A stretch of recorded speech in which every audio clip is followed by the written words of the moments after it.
That may be the greatest catch I've ever seen in my life. Okay, guys, I need to give y'all a fair warning. There is going to be a lot of gloating. There is going to be a lot of I told you so's. There is going to be a lot of look at me, I'm the smartest person on the planet in this video, because we absolutely killed week 6, but I will be the first person to say we are wrong all the time. So because I'm going to be talking about what I was right about pretty much throughout this entire video, because I mean, guys, the headlines are just absolutely massive.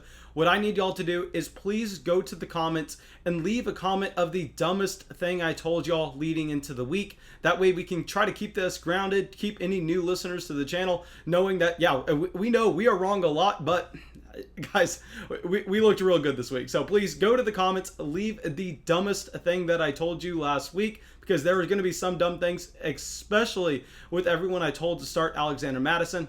And also, guys, while y'all are down there leaving that comment, please make sure you drop a like on the video and subscribe to the channel as well. We will be live streaming Monday night, Tuesday night, Wednesday night, Thursday night, Friday night, and Saturday night, as well as Sunday morning this week. Every single night we'll be going live, answering as many of your questions as possible. So please make sure you hit that subscribe button as well.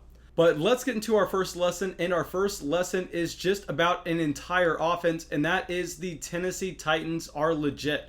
Now, y'all know I told a ton of people just auto start A.J. Brown coming into this week, to auto start Ryan Tannehill, because if you look at the past entire 16 weeks that Ryan Tannehill has now pretty much played in this Tennessee Titans offense, he has looked like a legit quarterback one, not even a low-end quarterback one, but he looks like he's up in that range of a Patrick Mahomes in terms of just his efficiency that he's been seeing. And up until this point, I mean, people really have not been valuing him as such. Just because when you look at the name and you see Ryan Tannehill, you get flashbacks of the days back in Miami, and you really don't necessarily want to believe that this quarterback is legit. But guys, I mean, we have seen it week over week over week now. And after we went out there and saw AJ Green put up that wide receiver one projection like we predicted, after we went out there and saw Derrick Henry just completely decimate the entire field, I mean, just this is an overall situation you really have to be buying into. I know Juju Smith went down with a foot injury, but I don't necessarily think that's going to hurt the offense whatsoever. We did not see it hurt the offense in week 6, and we know that they're actually going to end up getting Corey Davis coming back in week 7 off the COVID list. So guys, I mean, just everything about this Tennessee Titans offense is really making us excited. They have the quarterback, they have the wide receiver, they have the running back. So, I mean, these are auto start players for us going forward. Now, the next lesson that we learned, this is another one that we predicted, is that Jonathan Taylor has this bell cow type usage for this Indianapolis Colts offense. I know a ton of people were concerned with how Jonathan Taylor has looked running between the tackles and catching the ball out of the backfield so far in 2020, and we knew that going up against the Cincinnati Bengals, who suffered a couple defensive line injuries, and knowing that Jordan Wilkins was injured coming into the week, that Jonathan Taylor was going to be able to go out there and succeed with a full workload. That's exactly what happened. That's why Jonathan Taylor has been one of our trade candidates, and I think we are going to continue to go out there and expect to see high-end running back 2 production from Jonathan Taylor. Really, the only thing holding back this running back who has an elite athletic profile is Nyheim Hines catching passes out of the backfield. Now, what probably our second best call this week, Julio Jones is back. Y'all know I told y'all Julio Jones is a locked and loaded top 5 wide receiver going forward. We knew that the hamstring was 100% good to go with Julio Jones being cleared on Friday this week. We played him with confidence. We went out there and made him one of our buy low candidates. I really hope y'all followed that advice. And guys, I will say this is not a fluke from Julio Jones. If you did not take advantage of the buy window last week, maybe you will find some people trying to go out there and sell high off of this performance. I'm going out there and I'm still willing to double down and even pay at this higher price point now, because we have not moved off our stance with Julio Jones. His lack of production in the earlier part of the season was 100% due to the hamstring injury. Now that he is back and 100% to go, he is a wide receiver, I mean, just a top 5 wide receiver going forward, and there's nothing else about it. Now, this was definitely our best call of the week. Y'all know I went out there and aggressively told y'all to start this player, and that is Justin Jefferson. Now, with Justin Jefferson, I mean, it looked like just a dream matchup against the Atlanta Falcons. We knew that he was going to go out there and he was going to be able to command a significant amount of targets. And at the same time, with the production that he saw earlier on this season, I mean, just Justin Jefferson looks like an emerging talent for this Minnesota Vikings team. And yeah, I know the Minnesota Vikings looked horrendous in the first half of this game, but still, it does not matter. With Justin Jefferson, who's putting up this production at 21 years old at the current moment, I honestly think by the end of the season, Justin Jefferson is confidently going to be the Minnesota Vikings' #1 wide receiver. And on top of that, I think we can expect Justin Jefferson to be a wide receiver too going forward. If anybody is telling you to sell high off this performance because of how bad this Minnesota Vikings offense looked in the first half, I don't think they really understand the type of talent Justin Jefferson can be. Okay, now our next lesson that we learned is Zach Ertz is 100% dead. Now, I know with Zach Ertz, we've been going out and saying week over week over weeks, I don't know how he's not producing because he is seeing the targets and the targets generally lead to production.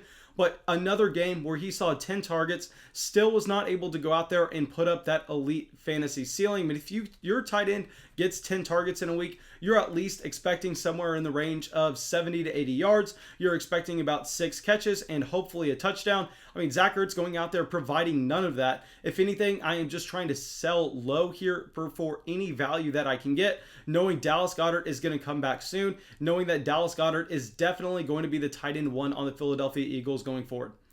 So now I know I've been kind of bragging this entire video saying I was right. Now let's hang our heads in shame because our #1 call coming into the season was that Juju Smith-Schuster was the best value in fantasy football drafts.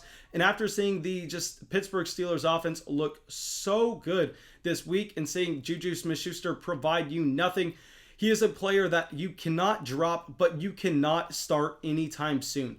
We will have to see Juju go out there and have multiple weeks of success in a row before we can plug him into our starting lineups. Because if he's not able to produce in a game that had no Deontay Johnson, he is not going to be able to produce anytime. I mean, it's not like the Pittsburgh Steelers were just going up against an elite defense and they were not able to move the ball. No, they put up 38 points. There's no excuse for Juju. Please go out there and just understand that you're not going to be able to start this wide receiver going forward. Now, another thing that we actually got wrong in week 6, but Ronald Jones looks to be just a bell cow running back in this Tampa Bay Buccaneers backfield. Even when Leonard Fournette comes back, I find it very hard to believe that they are going to go and give Leonard Fournette any significant work, knowing that they have actually more invested into Ronald Jones, who is a second-round pick back in the 2018 draft class. Ronald Jones looks athletic. Ronald Jones looks like he's running great between the tackles, and he's actually looking to be better at catching the ball out of the backfield than he was in weeks prior. So honestly, with Fournette at this point, I view him entirely just as a handcuff type running back. I don't think you can ever expect to see him steal work from Ronald Jones, at least enough work to make him fantasy viable. So no, guys, Ronald Jones is a bell cow running back for this Tampa Bay Buccaneers offense any week that they are going to be going out without Leonard Fournette. Now, our next lesson learned is going to be this is our best call of the week. We told y'all to go out there and aggressively sell Mike Evans with Chris Godwin coming back into this lineup because we knew that Mike Evans had only seen 11% of the Tampa Bay Buccaneers targets up until this point when Chris Godwin was healthy. And this was just not a wide receiver that we could confidently rely on getting any type of usage. Now, Chris Godwin comes back. Chris Godwin gets way more usage than Mike Evans. On top of that, we see some of the secondary options in this offense get targets as well. And very similar to a Juju Smith-Schuster, where I may be willing to go out and kind of make excuses for him if the overall offense did not put up just an insane amount of volume and yards. But I mean, that was not the case. We saw the Tampa Bay Buccaneers be extremely successful against the Green Bay Packers. Mike Evans did not go out there and contribute anything to your fantasy football lineups. So while I really hope you went out there and you sold him coming into this week, because he definitely would have been able to get you more in trade a week ago, I still think that he is a player that we may just go out there and sell low on because the path for him really bouncing back to that high-end wide receiver 2 value is kind of just, I can't see it. Now, our next lesson learned is Drew Lock just may not be the answer in Denver. I know it was a horrendous matchup going up against the New England Patriots, but still, Drew Lock looked horrible. I will say that I am not fully giving up on Jerry Jeudy because y'all know we told everyone you do not want to be starting Jeudy this week. We know Bill Belichick goes out there and historically shuts down the wide receiver one option on that offense and makes the team beat them elsewhere. And that's why we saw a big game from Tim Patrick. And really, I just don't know what we can expect from Drew Lock going forward. Maybe he can progress coming into later on in the year because this is still like only probably his 6th start in the NFL. Got a guy that we cannot fully give up on, knowing that he's going to get Noah Fant, who could potentially be his number one weapon in this offense, back next week. But still, I mean, there are reasons to be concerned in Denver. Now, the last lesson that we learned, this is going to be kind of a cheap lesson, but still, I mean, I've kind of been on the train, and this is just me wanting to pat myself on the back.